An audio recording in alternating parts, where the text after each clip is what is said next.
तो वहीं यूपी विधानसभा में बिना ब्रेक के 24 घंटे कामकाज हो रहा है। यूपी सरकार के मंत्री बारी बारी से अपने अपने विभाग का विजन डॉक्यूमेंट पेश करेंगे। इस मुद्दे पर पूर्व मंत्री और विधायक अनुपमा जायसवाल से न्यूज इंडिया ने खास बातचीत की है। उन्होंने क्या कुछ कहा है सुनवाते हैं आपको। विधानसभा कार्रवाई 24 घंटे लगातार चली। इस दरमियान तमाम मुद्दों पे चर्चा हुई। कुछ देर तक चेयर पर खुद अनुपमा जायसवाल जी भी रहीं।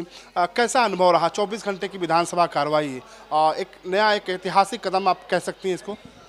बिल्कुल, आज का दिन बड़ा ही महत्वपूर्ण दिन है जब 24 घंटे के लिए लगातार उत्तर प्रदेश की विधानसभा बैठी हुई है और एक बहुत बड़े महत्वपूर्ण विज़न को लेकर बैठी है। और ये विज़न सीधे सीधे माननीय प्रधानमंत्री जी से जुड़ा हुआ है, जिन्होंने अमृत काल में 2047 तक विकसित भारत का लक्ष्य रखा है। इस विकसित भारत के लक्ष्य को पूरा करने में उत्तर प्रदेश की सबसे महत्वपूर्ण भूमिका है।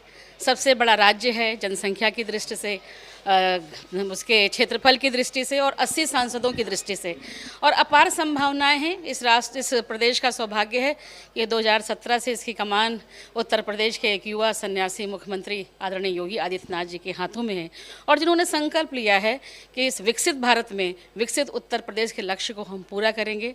1 ट्रिलियन की इकोनॉमी उत्तर प्रदेश बनने को तैयार है।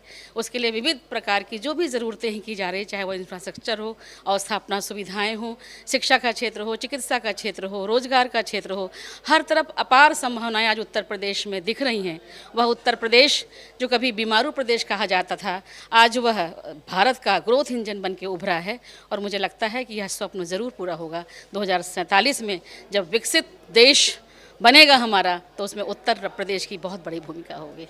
विपक्ष का जिस तरीके से आज भूमिका में नजर आया, विपक्ष ने जमकर हंगामा किया, सवाल खड़े किए, और यहाँ तक कहा जा रहा है कि कई गंभीर आरोप भी सत्तारूढ़ पार्टी पर लगाया गया। कैसे देखती हैं इसको? देखिए, जब कोई मुद्दा नहीं होता है और हमें समय मिलता है, हम चूक जाते हैं, और दूसरा कोई उसी समय में जब कर दिखाता है, तो इस तरीके की खिसियाहट, इस तरीके का हंगामा जब कुछ कहने को नहीं होता तो लाजमी हो जाता है।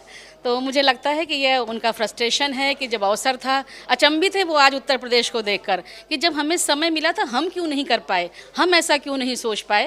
लेकिन उत्तर प्रदेश सबका है। हमने जो भी किया है बिना किसी भेदभाव के, वो विपक्ष के है, सत्ता पक्ष में हम लोग हैं, सभी के लिए उत्तर प्रदेश की सरकार ने धर्म मजहब से उठकर काम किया है और आगे भी काम करती रहेगी, ऐसा संकल्प हमारा है। बहुत शुक्रिया। यह है अनुपमा जायसवाल जो साफ तौर पे विपक्ष पर निशाना साध रही हैं और कह रही हैं कि जब विपक्ष के पास मौका था तो विपक्ष ने काम नहीं किया, और आज जब बीजेपी काम कर रही है तो विपक्ष का नाराज होना, गुस्सा आना और सदन के भीतर हंगामा करना लाजमी है। कैमरा पर्सन वीरेंद्र के साथ मितेश श्रीवास्तव, न्यूज इंडिया, लखनऊ।